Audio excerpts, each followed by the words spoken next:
वो तुम्हारे प्रोफेसर साहब मिले थे रास्ते में। वो कह रहे थे मैं घर में आकर के तुम्हें यूपीएससी की कोचिंग देंगे।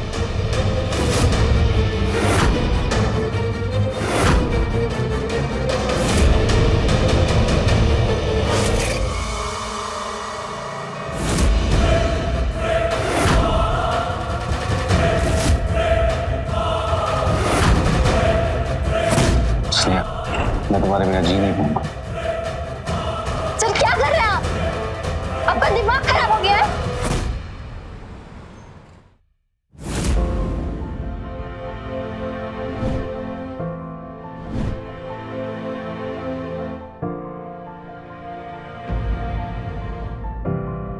पापा, गुड मॉर्निंग पापा।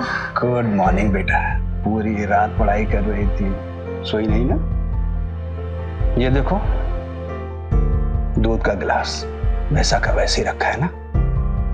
पापा, आपको तो पता है लास्ट टाइम प्रीलिम्स में सिर्फ कुछ ही मार्क्स से पीछे छूट गई थी। इस बार मैं कोई कसर नहीं छोड़ना चाहती। बस एक बार यूपीएससी निकल जाए।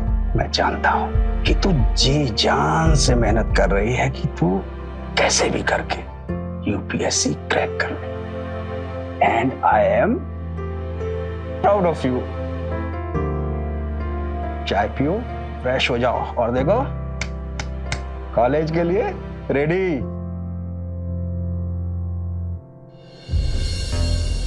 राशन का बिल हो गया है 5,000, बिजली का बिल और 4 मोबाइल रिफिल।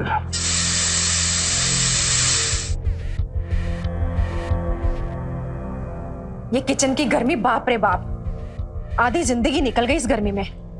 सैलरी आई क्या? हाँ आ गई है, तभी तो महीने के बजट पे बैठा हूँ। अनीता की ना नई यूनिफॉर्म लेनी है। वो पुराने वाली यूनिफॉर्म है ना, बहुत खराब हो गई है। और हाँ, वो बेडरूम का बल्ब भी खराब हो गया है। और मैं क्या कह रही थी, इस बार दिवाली पे ना ऑफर निकले हैं, तो ऐसा करते हैं वॉशिंग मशीन जो खराब हो गई है ना, वो भी नहीं ले लेते हैं, है ना? वॉशिंग मशीन अभी नहीं ले पाएंगे, वो स्नेहा की टेक्स्ट बुक खरीदनी है ना। तुम प्लीज हाथ से धो के काम चला लो। क्या समझते हो आप? अरे बेबी घर पर लाए हैं नौकरानी, हाथ से कपड़े धो लो। स्नेहा बेटा। जी पापा। बेटा तुम्हें नई किताब खरीदनी थी ना, ये लो, ये लो। थैंक यू सो मच पापा। लव यू बेटा।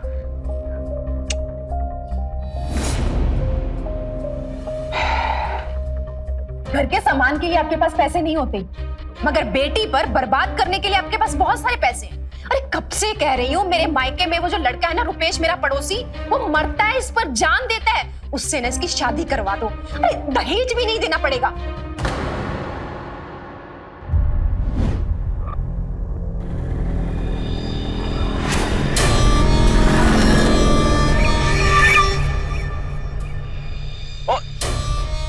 इतनी भी क्या जल्दी है? 2 मिनट हमसे बतियाता लो, फिर चले जाना ना।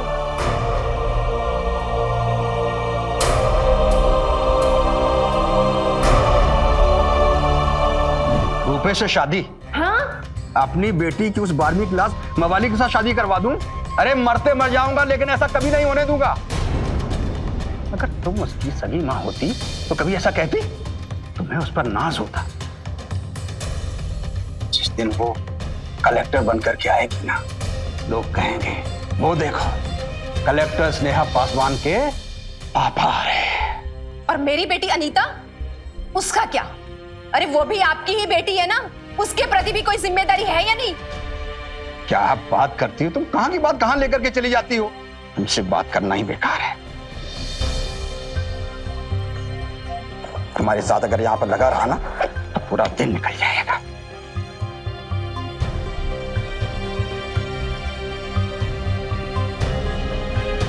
मेरी तो हर बात इन्हें बुरी लगती है।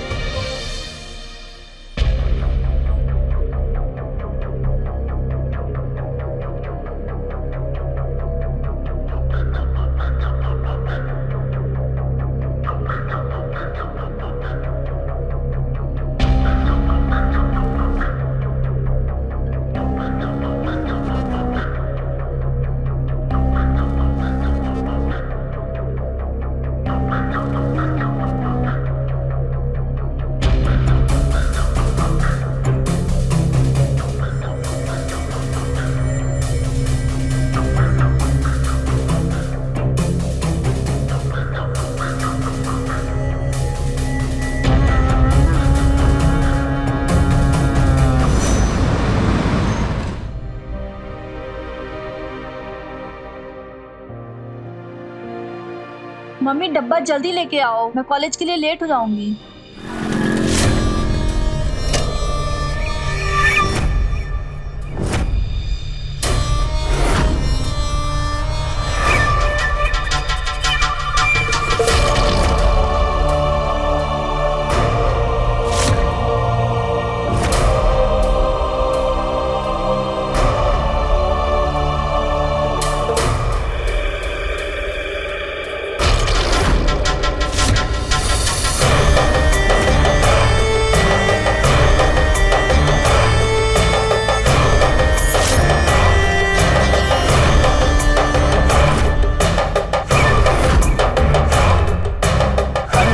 नमस्ते आंटी जी। अरे नमस्ते नमस्ते बेटा। और बेटा घर पे सब कैसे हैं? सब बढ़िया है आंटी। ये लो, बिन मौसम मेढक फिर से टपक गया। अरे स्नेहा, कॉलेज आ रही हो? चलो ना, आज तुम्हें हम कॉलेज छोड़ देते हैं। ब्रांड न्यू बाइक लिए चमचमाती हुई सिर्फ तुम्हारे लिए। चलो। हाँ हाँ जाओ जाओ। नो थैंक्स, मैं बस से चली जाऊंगी। अरे बस से क्यों जाना इतनी गर्मी में? अरे रुपेश कह रहे हैं ना बाइक से छोड़ देगा, जाओ इसके साथ। माँ, मैं सृष्टि के साथ बस में जाऊंगी और आज हमारा टेस्ट भी है, हम दोनों को रिवाइज करना है। रुपेश बेटा तुम बैठो, मैं तुम्हारे लिए जूस लेकर आती हूँ। हाँ बैठो। बाप बेटी ना एकदम जिद्दी है, अड़ियल एक जैसे। अरे एक बार उसके साथ बाइक में चली जाती तो क्या चला जाता, पर महारानी को तो बस में जाना है। स्नेहा ये देखो, ये ना कश्मीर का सबसे बड़ा होटल है। हनीमून मनाने ना अब यहीं पे जाएंगे। तुम्हारा दिमाग खराब हो गया है? तुम्हें ऐसा क्यों लगता है कि मैं तुमसे शादी करूंगी?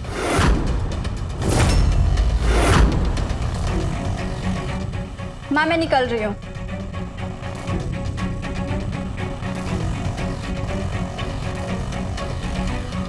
आंटी जी बस किसी भी तरह ना, किसी भी तरह आप एक बार हमारी स्नेहा से शादी करा दीजिए।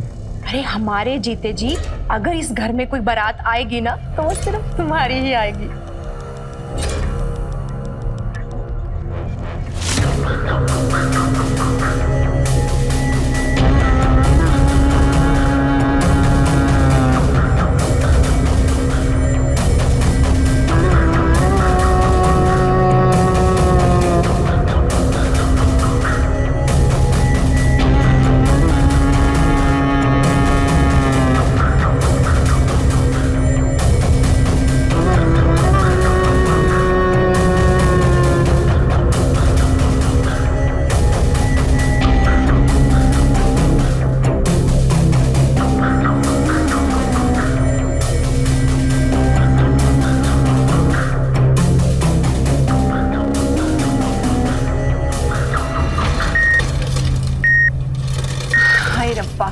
फिर से खराब हो गई, क्या करें इसका हम।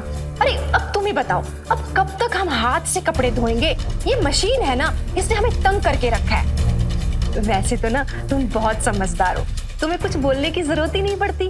अरे पढ़ी लिखी लड़की है, रिश्तों की लाइन लगी है लाइन, और ऊपर से इतनी सुंदर भी है। अरे वो शर्मा जी अरे परसों ही मिल गए, कहने लगे कि हमारे बेटे की ना शादी करवा दो इससे, और हम ना आपको ना ऑटोमेटिक मशीन देने के लिए तैयार हैं, और कहने लगे कुछ और भी चाहिए ना तो वो भी दे देंगे। अच्छा क्या है ना, हम भी सोच में पड़ जाते हैं। अब कभी कभी लगता है कि क्या करें। अब तुम ही देखो, इतनी पुरानी मशीन है, रिपेयर करवाने में कितना पैसा लग जाएगा। आंटी जी रिपेयर क्यों कराना है, नई लो ना, और कुछ और भी चाहिए हो ना रुपेश को बोलना, सब आ जाएगा। लेकिन शादी मेरी स्नेहा से होनी चाहिए। हाँ। समझ रहे हो ना? हाँ हाँ, अरे शादी तो तुम्हारी इसी से होगी।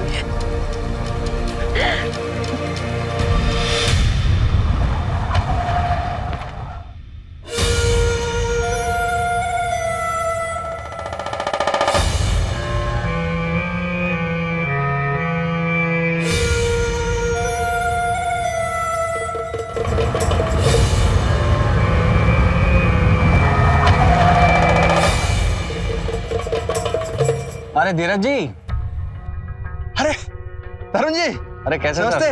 मैं बढ़िया, आप कैसे? मैं सोच ही रहा था कि आपको बुलावा भेजूं। आपने स्नेहा के प्रीलिम्स के मार्क्स देखे?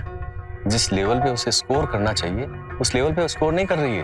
पता है तरुण जी, एक्चुअली स्नेहा भी इससे लेकर के बहुत परेशान है, बल्कि उसने तो रात दिन एक कर दिया है। मैं तो बस भगवान से एक ही प्रार्थना करता हूँ कि बस वो कैसे भी एक बार यूपीएससी क्लियर कर जाए, बस। आप उसके लिए एक्स्ट्रा कोचिंग क्यों नहीं लगवाते? तरुण जी, आपसे क्या छुपाना, स्नेहा की तैयारी हमारी आधी से ज्यादा पगार निकल जाती है। अब एक्स्ट्रा कोचिंग करवाने के बारे में तो हम सोच भी नहीं सकते। आप उसकी टेंशन मत कीजिए। मैं कॉलेज से घर जाते वक्त हफ्ते में 2-3 बार स्नेहा को पढ़वा दूंगा। लेकिन आपकी फीस? अरे फीस की आप चिंता मत कीजिए। स्नेहा यूपीएससी क्लियर कर ले, यही मेरी गुरु दक्षिणा होगी। Thank you sir.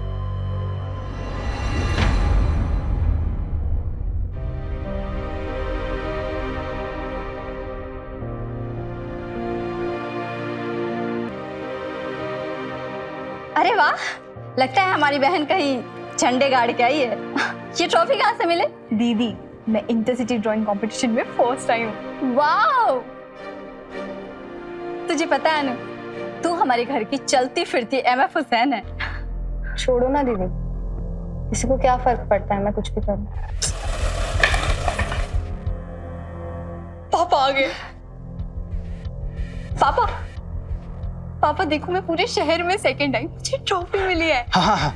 अरे स्नेहा बेटा सुनो।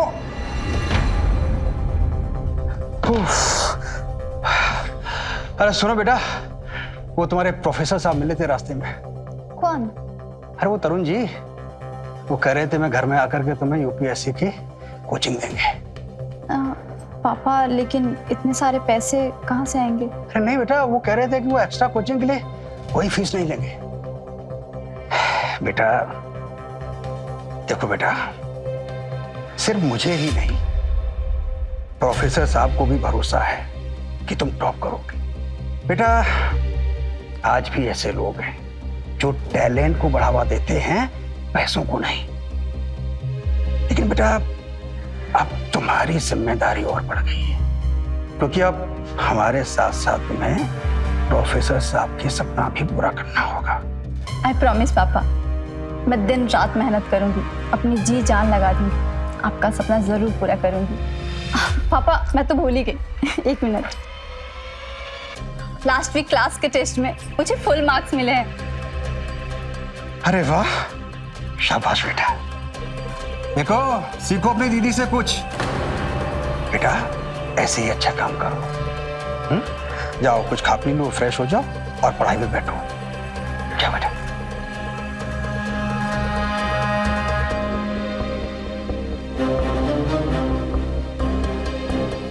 क्या सारा दिन करीना कपूर और आलिया भट्ट के पीछे पड़ी रहती हो? बेटा कुछ लाइफ में करना है या नहीं करना है? कल को अगर मैं माउंट एवरेस्ट भी चढ़ लूं ना, तब भी आपको सिर्फ दीदी ही दिखाई देगी। आपके लिए तो मैं एग्जिस्ट ही नहीं करती। अरे ये ट्रॉफी किस बात के लिए मिली भाई? अगर उसकी बात सुन ली होती ना तो पता चल जाता।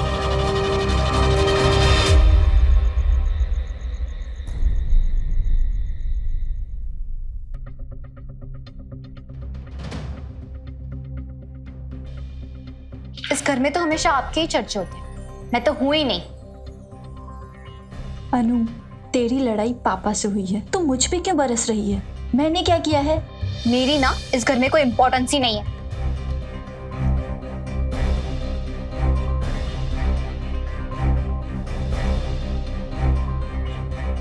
ऐसा कुछ नहीं है, पापा ने एक्साइटमेंट में ध्यान नहीं दिया। पता है, उनको ना हमेशा आपकी एक्साइटमेंट लगी रहती है। कभी ट्यूशन टीचर की एक्साइटमेंट, कभी अच्छे मार्क्स की एक्साइटमेंट। मेरी ट्रॉफी को ना उन्होंने देखा भी नहीं। अनु, तू पापा की बातों का बहुत ज्यादा सीरियस लेती है। तुझे तो पता है पापा के सर पे 10 चीजें होती है, दिमाग से निकल जाता है कभी कभी। छोड़ ना।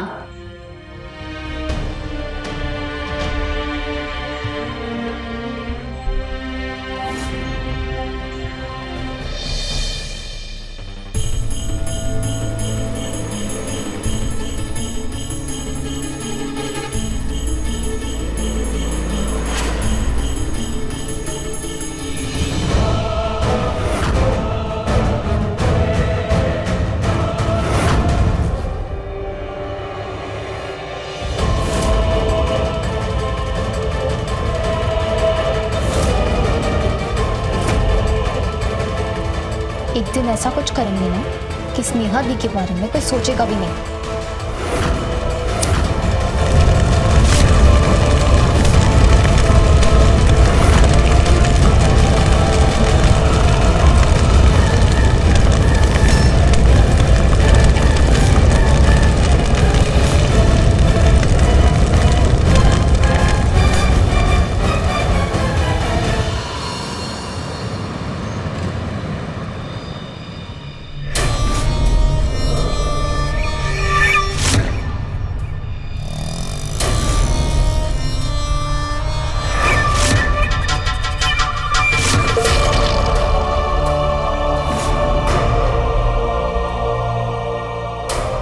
कॉलेज से आ रही हो? मैंने तुम्हें कितनी बार कहा है कि इतनी पढ़ाई लिखाई मत करो।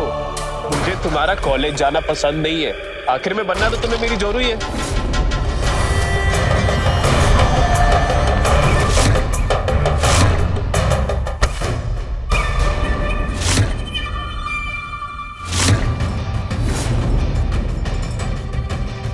अगर हाथ पकड़ने का इतना ही शौक है तो हमारा हाथ पकड़ो।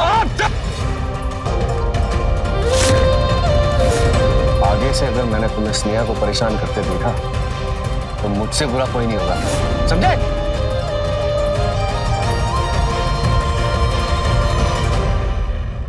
अरे सर, आप तो बुरा मान गए। वैसे आप है कौन? आपकी तारीफ। मैं स्नेहा का टीचर हूं और तुम तो तारीफ के लायक हो नहीं। औकात में रहो।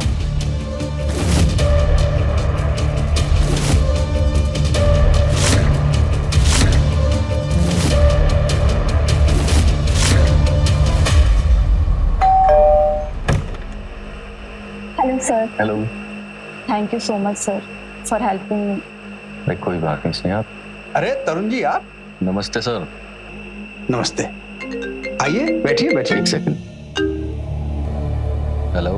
मैं बस अभी डॉक्टर के पास से आई हूँ। वो मेरे ब्लड रिपोर्ट्स देखकर बहुत खुश थे। उन्होंने कहा कि दवाइयों का असर दिख रहा है। बस इसी तरह दवाई लेती रही तो मैं बहुत जल्दी चल फिर सकूंगी। अरे वाह विद्या, ये तो बहुत अच्छी खबर सुनाई तुमने। अच्छा हाँ, तुम ना चिंता मत करना, मैं घर आते वक्त दवाई लेता आऊंगा। और हाँ, खाना टाइम पे खा लेना, ठीक है? अरे कितने फिक्र करते हो तुम मेरी। खाना भूल जाओगे पर मेरी दवाई नहीं। चलो रखती हूँ, bye. Okay bye bye. Tarun ji घर में सब ठीक है ना? जी हाँ बिल्कुल ठीक है। मेरी वाइफ का कॉल था विद्या। एक्चुअली 3 साल पहले उसका कार एक्सीडेंट हो गया था। एक्सीडेंट में वो तो बच गई लेकिन उसके शरीर के नीचे का पूरा हिस्सा पैरालाइज हो। 3 साल से ट्रीटमेंट चल रहा है। जल्दी ठीक हो जाए और अपने पैरों पर खड़ी हो जाए तो मेरी जान में जान है। आज के वक्त में भी ऐसा प्यार इतना साथ कौन दे पाता है? एक्चुअली तरुण जी, आज की दुनिया में आप जैसे ईमानदार नेक दिल लोग बहुत कम होते हैं। बेटा जाओ अंदर ले पढ़ाई शुरू करो। जी पापा, चलिए सर।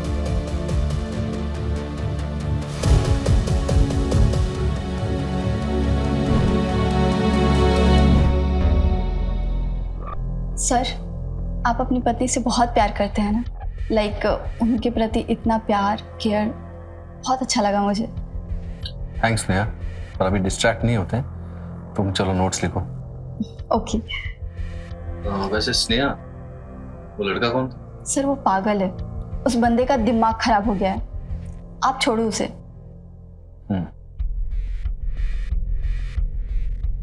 अरे सुनो, वो तरुण जी के लिए कुछ नाश्ता बना दो। कॉलेज से आए हैं ना तो भूख लगी होगी उन्हें। हाँ हाँ, नाश्ता ही क्यों, इनके लिए हलवा पूरी ना बना दो। एक बात बताइए, इनको देने के लिए पैसे कहाँ से आएंगे? अरे सब लोग तुम्हारी तरह पैसों के लालची नहीं होते हैं। उन्हें भी मेरी तरह स्नेहा के अंदर पोटेंशियल नजर आता है, लेकिन तुम्हें तो उसके अंदर कोई अच्छाई नजर ही नहीं आती ना, तो अब मेहनत भी मत करो। सही बोल रहे हो, हम तो मंद बुद्धि है ना, हमारे में दिमाग ही कहाँ है। अरे हमारे लिए तो काला अक्षर भैंस बराबर है ना, हमारी तो कोई औकात ही नहीं है ना। हम कहते हैं यहाँ पर कोई आए बैठे और हम उनके लिए नए नए पकवान बनाए, इसलिए तो हम यहाँ पर लेकर आए हो ना हमें।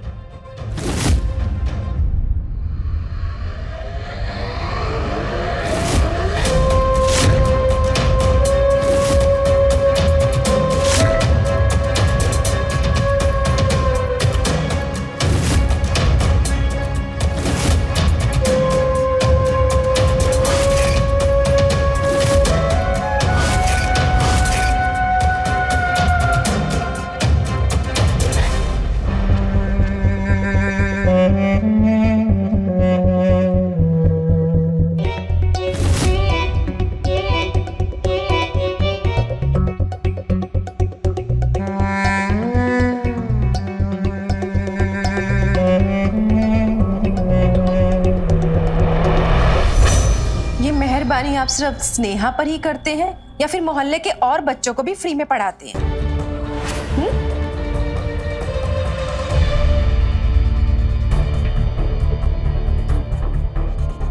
सॉरी सर, मम्मी की बातों का बुरा मत मानिएगा। It's okay.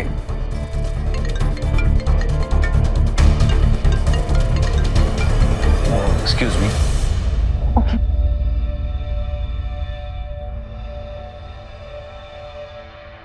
हाँ ओके अच्छा ना, तुम ना टाइम पे खाना खा लेना। ना ना ना ना ना, मेरा इंतजार मत करना बिल्कुल भी। अरे बाबा, टाइम पे दवाई लेनी है तो खाना पड़ेगा, ठीक है? चलो मैं रखता हूँ, बाय बाय बाय।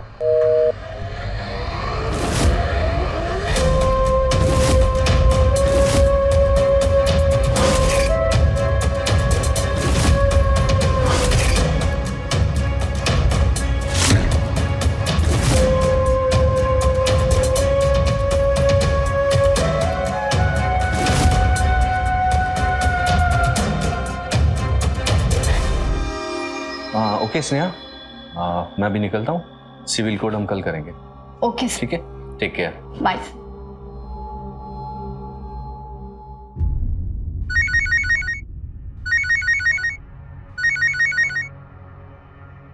नमस्कार बहन जी, कैसे हैं आप? हम ठीक है। रुपेश के पापा और मैंने डिसाइड किया है कि दिवाली के दिन रुपेश का रोका कर देते हैं। इतनी जल्दी? मगर हम... बहन जी, आप चिंता मत कीजिए, भगवान का दिया हुआ मेरे पास सब कुछ है, और मेरा जो है वो मेरे बेटे का ही तो है। अरे सब दहेज लेते हैं, मैं तो आपको देने वाली हूँ, और इतना दूंगी कि आपकी छोटी बेटी का ब्याह भी इन्हीं पैसे से होगा। सिर्फ आप हाँ बोल दीजिए आप, फिर देखो मैं आपको कितना कुछ देती हूँ। जी जी जी जी, मैं आपको बताती हूँ। चलो ठीक है, मैं रखती हूँ। लक्ष्मी आएगी, लक्ष्मी। बहुत थक गए होंगे ना, मैं आपके पैर दबा देती हूँ। हमारे ऊपर मेहरबानी की कोई खास वजह? आपको पता है, आज ना रुपेश की माँ का फोन आया था कि अगर इस दिवाली पर ना रोका हो जाए ना तो बहुत ही अच्छा होगा। शादी स्नेहा की मर्जी से ही करेंगे, जब वो चाहेगी। मैंने कहा नहीं नहीं, कभी नहीं। अच्छा, नाराज क्यों है? मेरी बात को समझिए ना। पता है उन्होंने क्या कहा? उन्होंने कहा कि वो दहेज नहीं लेंगे, बल्कि वो उल्टा हमें 10 तोला सोना देंगे अनीता के लिए। स्नेहा तुम्हारी बेटी नहीं है, इसीलिए तुम ऐसा बोल रही हो ना। अच्छा मालती, एक बात सच सच बताना, क्या तुम अपनी बेटी अनीता की शादी ऐसे किसी गुंडे मवाली के साथ करवाने की सोच भी सकती हो? देखो मालती, वैसे भी रूपेश हो या कोई और, मैं स्नेहा की अभी शादी नहीं करवाना चाहता। देखो वो हमारे लिए बहुत कुछ करेगी, हमारे दिन भी बदल जाएंगे। मालती, क्या तुम 1-1.5 साल रुक नहीं सकती? हाँ, आप तो चाहते ही हैं कि मैं इस गरीबी में ही मर जाऊं, सड़ जाऊं। आप तो हमेशा कहते रहते हो ना कि स्नेहा यूपीएससी का एग्जाम क्लियर करेगी, एग्जाम क्लियर करेगी। अरे नहीं होगा उससे। आपको कुछ पता भी है, दुनिया में ना लाखों बच्चे ये पेपर देते हैं, मगर उसमें से कुछ 100 के ही पास होते हैं। और क्या गारंटी है कि उसमें ये स्नेहा भी पास हो जाएगी? देखिए, हम आपको कह देते हैं, भले ही स्नेहा आपकी चहेती पहली बीवी की बेटी है, मगर एक बेटी ना मेरे से भी है आपकी। और अपने जीते जी ना आपकी सारी दौलत ना मैं उस स्नेहा पर नहीं लुटाने दूंगी आपको। और कभी अनीता के बारे में सोचा है? कभी सोचा है कि उसको क्या चाहिए? उसको कभी कुछ लाके दिया है? अरे वो क्या कहते हैं ना, गलती से उसने एक बार वो ड्राइंग का कुछ मांग लिया था आपसे, आप तो उसे वो भी नहीं दे पाए थे। बड़े आए, वेट कर लेना। और हाँ, एक बात और, इस बार ना मरते मर जाऊंगी, लेकिन रुपेश से ना स्नेहा का रोका करवा के रहूंगी। अगले साल ना इस घर में या तो स्नेहा रहेगी या फिर मैं।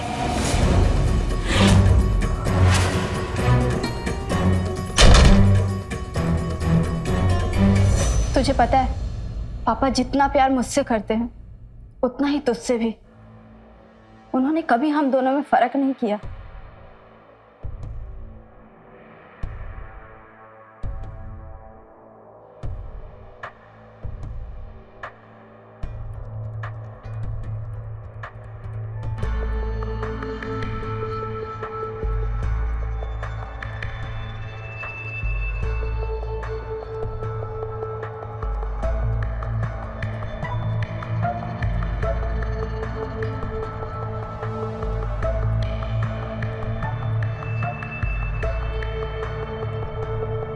सर सर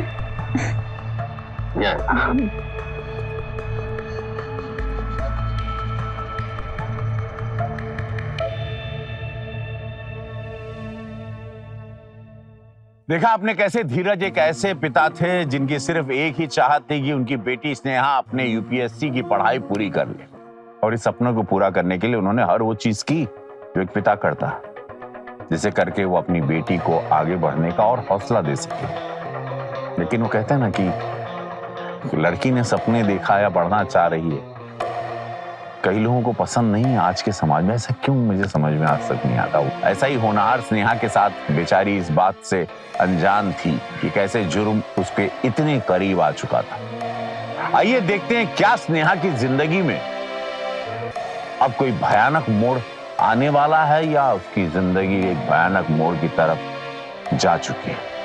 आइए देखते हैं।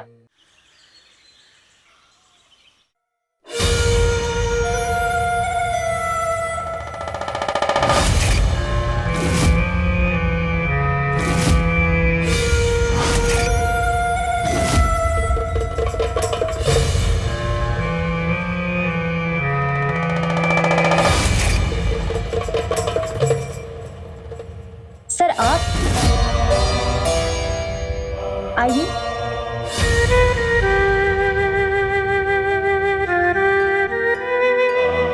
पढ़ाई शुरू करें प्लीज।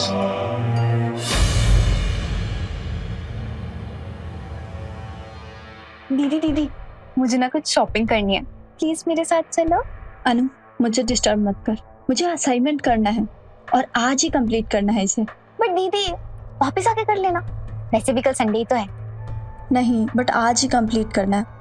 तू चली जा अपने दोस्त के साथ। स्नेहा ना पढ़ाई के चक्कर पे ना खाना पीना तो भूल ही जाती हूँ। ये लो थोड़ा जूस पी लो।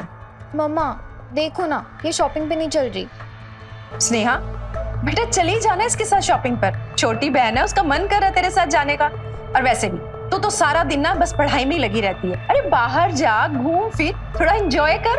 और सुन, कुछ खरीद भी लेना अपने लिए, तुझे अच्छा लगेगा। हाँ जाओ। छोड़ो, वैसे भी मेरी बात कौन मानता है। लो अरे मेरी माँ, चल देखती हूँ तुझे क्या खरीदना है। जाओ।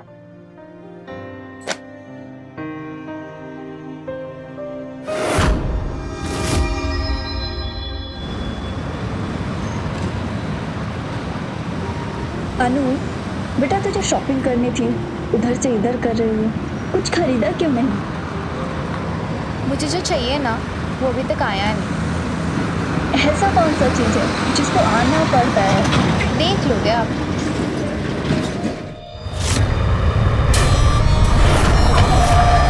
देख के नहीं चला सकता गाड़ी।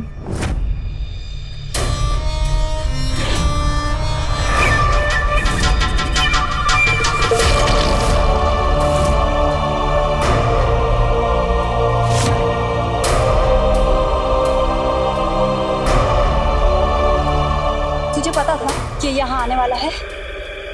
वो आपसे बात करना चाहता है दीदी, सिर्फ 10 मिनट की बात है। अनु मुझे तुझसे ये उम्मीद नहीं थी। अरे स्नेहा जी, एक बार गाड़ी में तो बैठी है। मुझे जाने दो। 5000 की बात हुई थी हमारी। चलो चलो।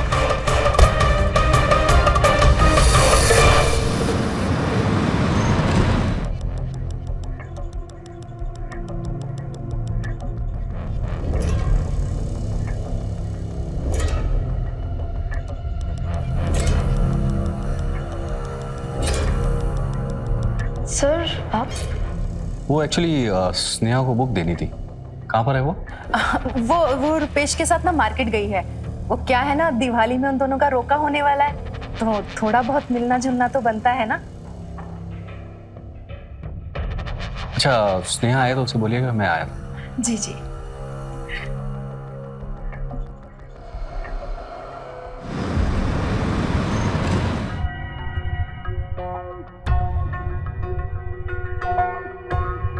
स्नेहा कहाँ है? तरुण जी का फोन आया तो वो कह रहे वो घर पे नहीं है। हाँ, वो रुपेश के साथ मार्केट गई है कुछ खरीदारी करने के लिए। जवान बच्चे हैं, थोड़ा घूम फिर लेंगे। मतलब? रुपेश उसे घुमाने लेकर गया है। अरे क्या मजाक है ये? सर्विस में तुम्हारी कोई कारस्तानी है ना? देखो, मैं अच्छी तरह से जानता हूँ स्नेहा अपनी मर्जी से रुपेश के साथ कभी नहीं जाएगी।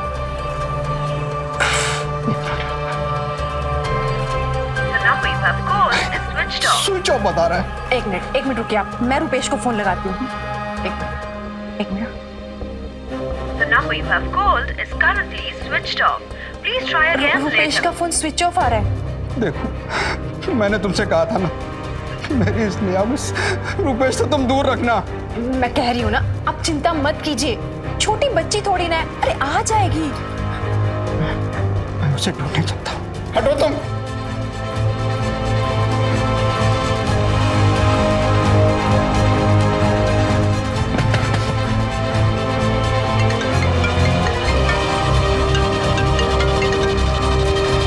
हेलो तरुण सर। मैं स्नेहा का फोन ट्राई कर रहा था, उसका फोन नहीं लग रहा।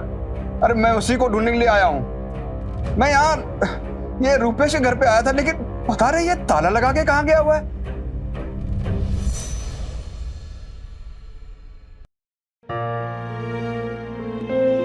रात से सुबह हो गई और स्नेहा का कोई अता पता नहीं है। मैंने भी स्नेहा के सारे दोस्तों को फोन कर लिया, पर उनको भी स्नेहा के बारे में कुछ नहीं पता।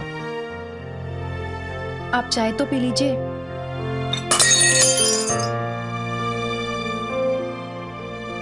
बेटी रात से गायब है और तुम्हें चाय की पड़ी है।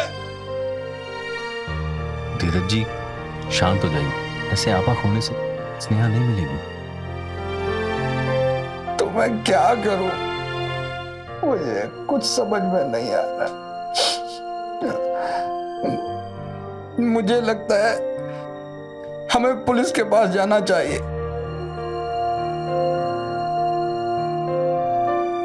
कोई फायदा नहीं है, पुलिस 48 घंटे से पहले कुछ नहीं करेगी। और स्नेहा तो कल रात से ही लापता है, अभी तो 24 घंटे भी नहीं हुए। 48 घंटे में तो पता नहीं क्या होगा।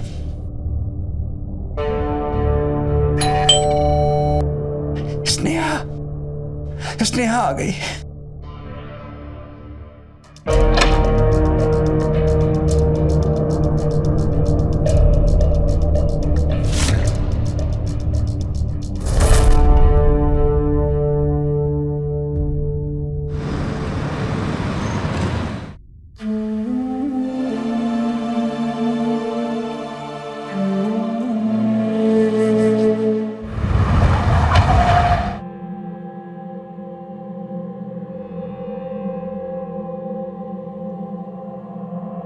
धीरज जी,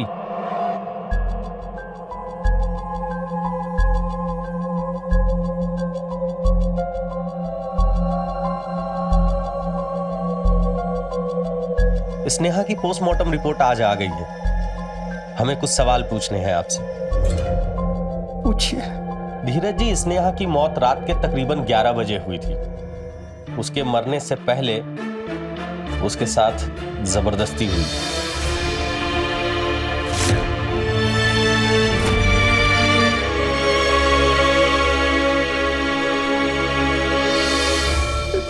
घिनौना काम उसके साथ किसने किया होगा?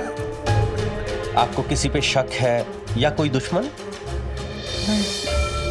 मेरा कौन दुश्मन होगा? मैं एक प्राइवेट कंपनी में मामूली सा क्लर्क हूँ। माफ करना, कोई उसका बॉयफ्रेंड? नहीं सर, नहीं। मेरी बच्ची घर से कॉलेज से घर आती थी, यहाँ आके भी सिर्फ अपने यूपीएससी के एग्जाम की पढ़ाई करती थी। वो पूरे टाइम यूपीएससी की तैयारी में बिजी रहती थी। उस दिन दीदी चुप कर, कुछ भी बोलती रहती है। एक मिनट बेटा, तुम कुछ कह रही थी? नहीं, कुछ नहीं कह रही थी। मैडम आप बीच में मत बोलिए। वो उस दिन रुपेश ने मुझे कहा था स्नेहा दी को चौक पे लेके आओ तो मैं तुम्हें 5,000 रुपए दूंगा। उन्हें सिर्फ आइसक्रीम खानी थी, मुझे नहीं पता था रुपेश ऐसा कुछ। तुम दोनों माँ बेटी चंद पैसों के लिए इतना गिर सकती हो, मैंने कभी नहीं सोचा था। आई एम सॉरी पापा। आप इतनी इंपॉर्टेंट बात बताने से क्यों रोक रही थी? क्या छुपा रहे हैं आप लोग? जो भी छुपा रहे हैं सच सच बताओ। मैं सच बोल रही हूँ सर, हम कुछ नहीं छुपा रहे हैं। मैं तो सिर्फ इतना कहना चाहती हूँ कि रुपेश ऐसा कुछ कर ही नहीं सकता। वो तो स्नेहा से प्यार करता था, उससे शादी करना चाहता था, भला वो उसके साथ ऐसा क्यों करेगा? कौन क्या कर सकता है ये आप हमें समझने दीजिए।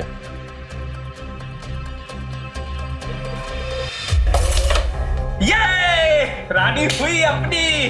बिना कबर के रानी अपनी नहीं होती। अच्छा ये ले फिर।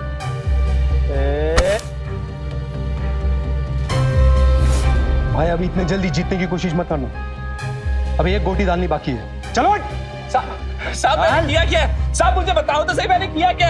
साहब मैंने कुछ नहीं किया, मैं बोल रहा हूँ ना, मैंने कुछ नहीं किया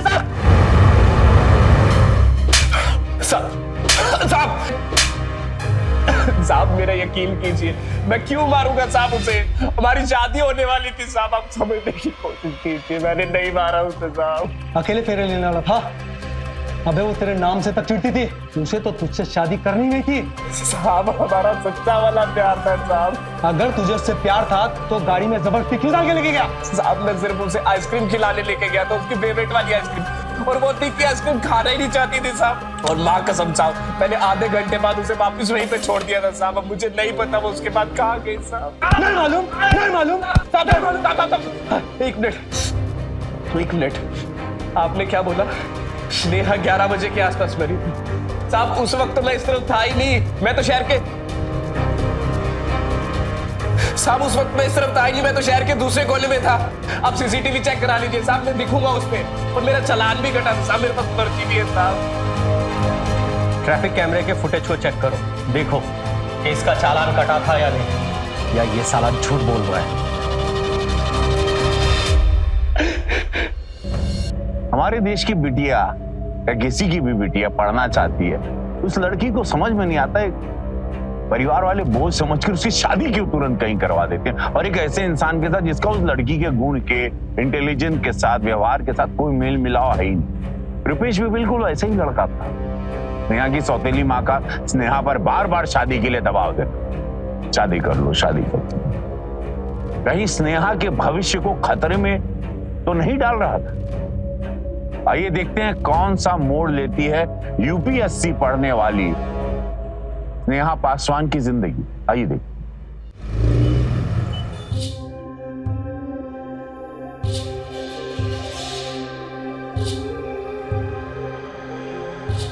सर इसकी बात तो सही है, वो टाइम पर तो इसका ट्रैफिक चालान काटा था, तो स्नेहा को किसने मारा होगा?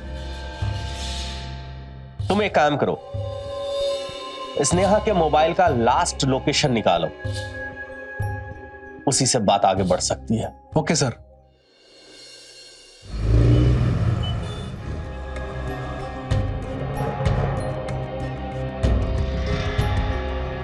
सर स्नेहा की लास्ट लोकेशन ट्रैक हो गई है।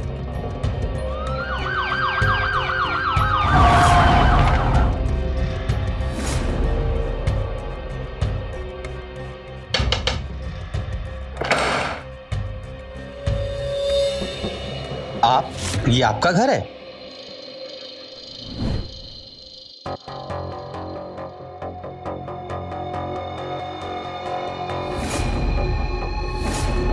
ऑफिसर, मैं कह रहा हूँ ना, मैं सिर्फ स्नेहा को पढ़ाता था, उसके अलावा मेरा कोई लेना देना नहीं था।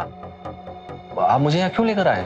सर ये ठीक कह रहे हैं। एक्चुअली इनके हमारे ऊपर बहुत एहसान है। स्नेहा को ये यूपीएससी की एक्स्ट्रा कोचिंग दे रहे थे, वो भी बिना फीस के सर। अगर ऐसा है तो स्नेहा का लास्ट लोकेशन आपके पास क्यों है?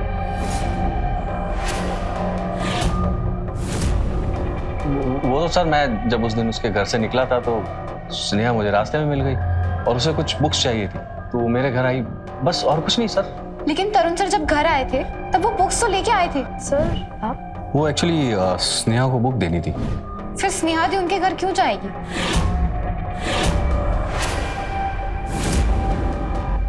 आप तो स्नेहा को वो बुक रास्ते पर भी दे सकते थे, इसके लिए घर बुलाने की क्या जरूरत थी?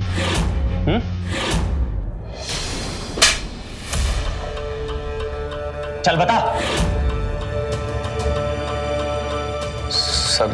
सर एक्चुअली 3 साल पहले मेरी वाइफ का एक्सीडेंट हुआ और तब से मैं निरंतर उसकी सेवा भी करता हूँ। लेकिन सर, मेरी भी कुछ अपनी जरूरतें हैं। पत्नी का सुख क्या होता है सर, तब से मैंने महसूस ही नहीं किया। सर, तभी स्नेहा मेरी जिंदगी में एक ताजी हवा की चौकी की तरह आई। सर, जब मैंने उसको पहली बार देखा तो मुझे उससे प्यार हो गया सर। सर मैंने कई बार छोड़ने की कोशिश की सर, उसके पास आने की भी कोशिश की सर, लेकिन सर ये सब मैं कैसे करता सर? सर, एक तरफ मेरी बीवी और दूसरी तरफ वो लिचड़ मवाली रुपेश के साथ उसकी शादी। सर, मुझसे उनकी नजदीकियां सहन नहीं हो रही थी सर। मैंने तुम्हें कितनी बार कहा है कि मुझे तुम्हारा डेली कॉलेज जाना पसंद नहीं। और तुमसे परमिशन किसने मांगी? परमिशन किससे मांगी मतलब? सर, उस दिन जब रुपेश ने उसको रास्ते में छोड़ा तो मुझे लगा कि यही सही मौका है। मैं स्नेहा को नोट्स देने के बहाने अपने घर ले गया। मुझे लगा कि मैं तभी उससे प्यार का इजहार कर लूंगा।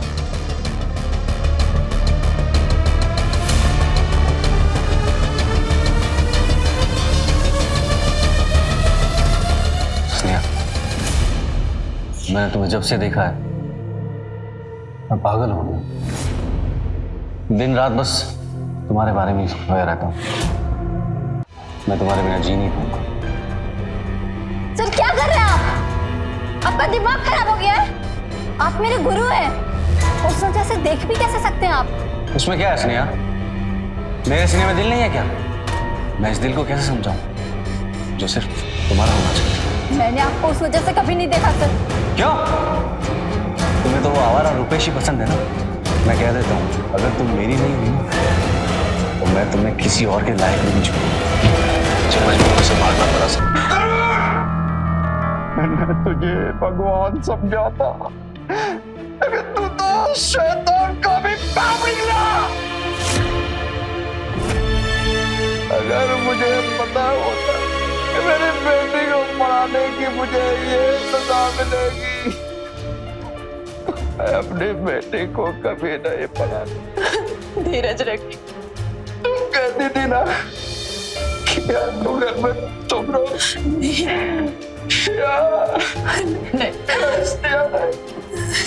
हो गई तुम्हारे मन की पूरी। ऐसा मत बोलिए, मेरा विश्वास कीजिए। मैं मानती हूँ कि मैं स्नेहा को ज्यादा पसंद नहीं करती थी, पर मैंने कभी उसके साथ ऐसा वैसा कभी नहीं सोचा था। ले जाओ इसे, हवालात में डालो।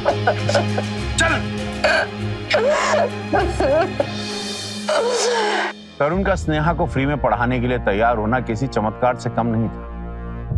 एक बार भी स्नेहा के पापा धीरज जी ने यह सोचा नहीं कि संत रूपी आदमी के शैतानी दिमाग में क्या चल रहा था और अज्ञानता में अपनी बेटी की जिंदगी शैतान के हाथ में सौंप दी।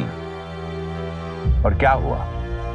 एक बाप को अपनी बेटी की जिंदगी से हाथ धोना पड़ा। किसी भी इंसान पर बिना सोचे कृपया प्लीज अपने बच्चों के भविष्य को नहीं सौंपना चाहिए, क्योंकि ये अंधा विश्वास एक संगीन जुर्म को अंजाम जरूर देता है, दे सकता है, देगा। तो रहे खबरदार और बने होशियार। देखते रहे मेरे साथ क्राइम फाइल्स। जय हिंद, भारत माता की जय। क्राइम पेट्रोल्स के और भी दिलचस्प कहानी देखने के लिए हमारे चैनल को सब्सक्राइब करें और बेल आइकॉन दबाना न भूलें।